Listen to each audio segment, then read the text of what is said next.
Gold passes ఉన్నవారు కూర్చోవలసిందిగా request చేస్తూ కాసేపు సంగీతాన్ని ఆస్వాదిద్దాం. Music please.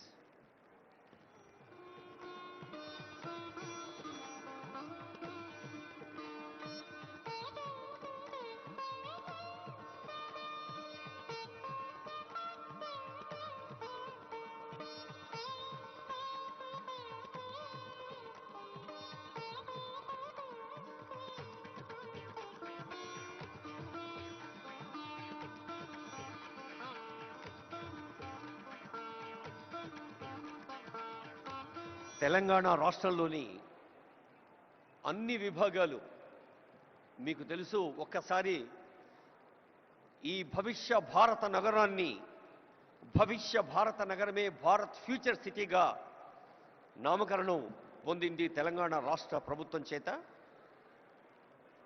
హైదరాబాద్, సికింద్రాబాద్, సైబరాబాద్ 3 నగరాల సిగలో 4వ ఈ 4వ నగరం భారత్ ఫ్యూచర్ సిటీ. ఇంత అద్భుతమైన ఏర్పాట్ల కోసం హెచ్ఎండిఏ, జిహెచ్ఎంసి, రెవెన్యూ శాఖ, పోలీస్ శాఖ, అటవీ శాఖ, ఉద్యాన శాఖ, రోడ్లు భవనాల శాఖ, సమాచార పౌర సంబంధాల శాఖ, రవాణా శాఖ, ఇలా తెలంగాణ ప్రభుత్వం అనే కల్పవృక్షానికి పటిష్టతను కూరుస్తున్న శాఖలు ఎన్నో ఉన్నాయి. అన్ని శాఖల్ని హెడ్స్ ఆఫ్ స్టేట్ డిపార్ట్మెంట్స్ గాను,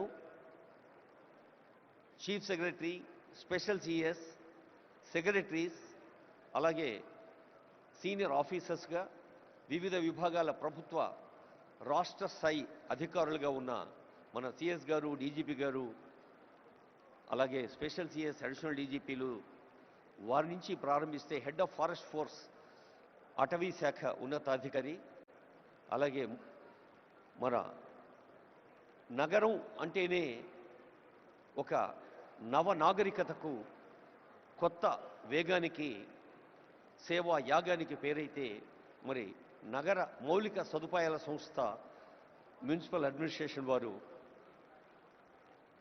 సాంస్కృతిక శాఖ మనకు తెలుసు. తెలంగాణ అంటే ఒక జానపద జాతర. తెలంగాణ అంటే ఆదివాసి, గిరిజన, దక్కని తెలంగాణ కళారూపాలకు ప్రసిద్ధి. యావత్ భారతదేశంలోనే కాదు, ప్రపంచంలోనే ఎక్కడా లేనంతమంది ఒగ్గు కథ కళాకారులు మన తెలంగాణలో ఉన్నారు. భారతదేశంలోనే కాదు, ఎక్కడా లేనంతమంది చిందు యక్షగాన కళాకారులు మన దగ్గర ఉన్నారు. ఈ చిందు యక్షగాన కళాకారులైనా, ఒగ్గు కథ కళాకారులైనా ఈ మధ్య ఆనరబుల్ సీఎం ఇందరవెల్లి గురించి ప్రస్తావించారు. మరి అక్కడి నుంచి వచ్చారు గుస్సాడి నృత్యం, అలాగే కోయ నృత్యం ఖమ్మం జిల్లా అడవుల నుంచి. ఆ కళాకారులందరూ విదేశీ ప్రతినిధులకు, ప్రముఖులకు, రసజ్ఞులకు స్వాగతం పలికేందుకు సిద్ధంగా ఉన్నారు. ఈ ప్రారంభ సమావేశం తర్వాత ఈ భవిష్య భారత నగరంలో అనేక వేదికలు ఉన్నాయి.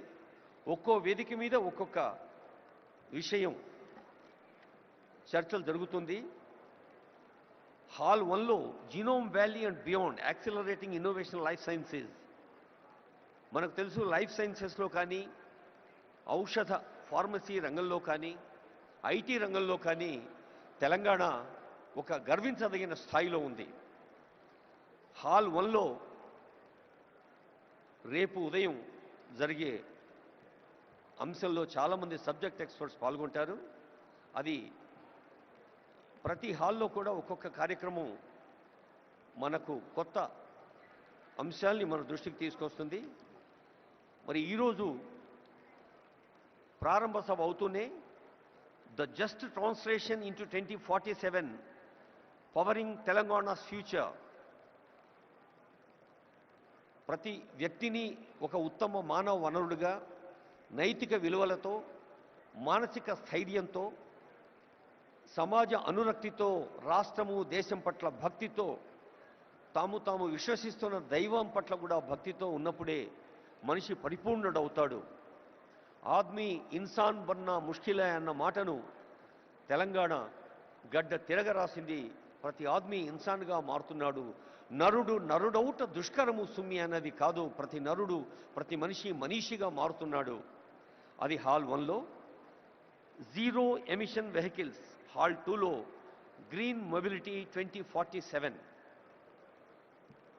జనసంఖ్య ఎలా పెరుగుతోందో వాహన సంఖ్య కూడా అలాగే పెరుగుతోంది. మరి ఈ వాహనాల్ని మనం పర్యావరణ కాలుష్య రహితంగా మార్చాలి అంటే గ్రీన్ వెహికల్స్ కావాలి.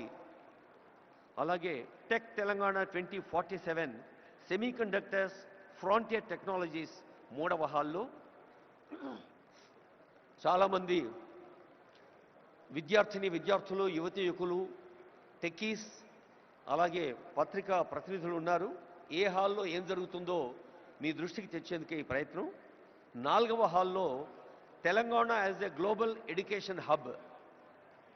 మనకు తెలుసు, ఈ మధ్య తెలంగాణ ప్రభుత్వ పాఠశాలలో విద్యార్థుల సంఖ్య పెరగాలి, తల్లిదండ్రులు ప్రభుత్వ పాఠశాల వైపు తమ పిల్లల్ని పంపాలి అంటే నర్సరీ, ఎల్కేజీ, యూకేజీ కూడా గవర్నమెంట్ స్కూల్స్లో ప్రవేశపెట్టేందుకు ప్రయత్నం చేస్తోంది. మరి విద్యాశాఖ చేస్తున్న ప్రయత్నం మనకు తెలుసు. అలాగే పర్యావరణం కోసం అటవీ పర్యావరణ శాఖ, సెమీకండక్టర్స్ లాంటి అంశంలో సాంకేతిక ఇంజనీరింగ్ పరిశ్రమల శాఖ. ఇక సాయంకాలం Telangana flying high, the rise of aerospace and defence. Hyderabad నగరానికే పరిమితమైన విమానాశ్రయాన్ని ఒక ఓరుగల్లుకు, ఒక కొత్తగూడెంకు, ఒక ఆదిలాబాద్కు కూడా విస్తరిస్తోంది తెలంగాణ ప్రభుత్వం. కొత్త విమానాశ్రయాలు రాబోతూ ఉన్నాయి. అది ప్రజా రవాణా కోసం. ఏరోస్పేస్ అనేది ఒక నూతన ఆవిష్కృత రంగం. అలాగే talent mobility, TOMCOM and MEA. TOMCOM అనేది ఒక అద్భుత సంస్థ. ఎక్కడైనా not gold but only men can make a nation great and strong. Put your సిన్యూస్ to the wheel, bend your shoulders అని ఆంధ్రప్రదేశ్ చెప్పినట్టుగా